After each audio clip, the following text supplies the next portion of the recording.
Bangladesh people's party বলতে চাই এইটাই, এই কমিশনারের গ্রেপ্তার ছাড়া আর কোনো অবকাশ নাই এবং এই কমিশনারের গ্রেপ্তারের বিকল্প কোনো পথ নাই এবং এরা যারা নথিতে তারা সই করছে এই সইগুলো অবৈধভাবে তারা করছে 5 তারিখের পরে।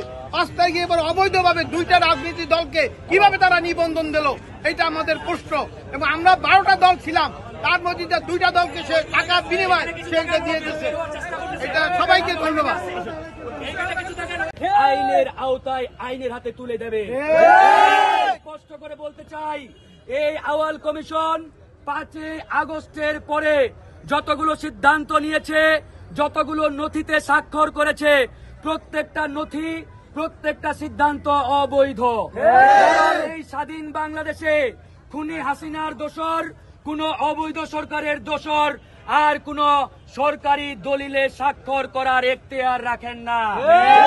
আমরা স্পষ্ট করে বলেছি, আমরা আমাদের মাননীয় অন্তর্বর্তীকালীন সরকারের প্রধান ডক্টর মোহাম্মদ ইউনূস স্যারকেও বলেছি, 5 আগস্টের পরে প্রত্যেকটি অবৈধ সাংবিধানিক প্রতিষ্ঠানের সকল সিদ্ধান্ত আপনারা বাতিল করবেন।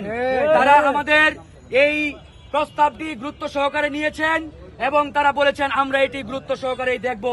আমরা রাজনৈতিক দলের নেতৃবৃন্দরা 2টি গেটে অবস্থান নিয়েছি। আমরা সেনাবাহিনীর এখানে অফিসাররা রয়েছেন, দায়িত্বশীল ব্যক্তিরা রয়েছেন।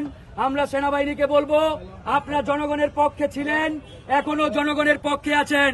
প্রিয় সেনাবাহিনীর ভাইরা, আপনারা এই খুনি হাসিনা, ভারতীয় দোসর, রয়ের দালাল আউয়াল কমিশনকে এই কমিশন ভবন থেকে গ্রেপ্তার করুন।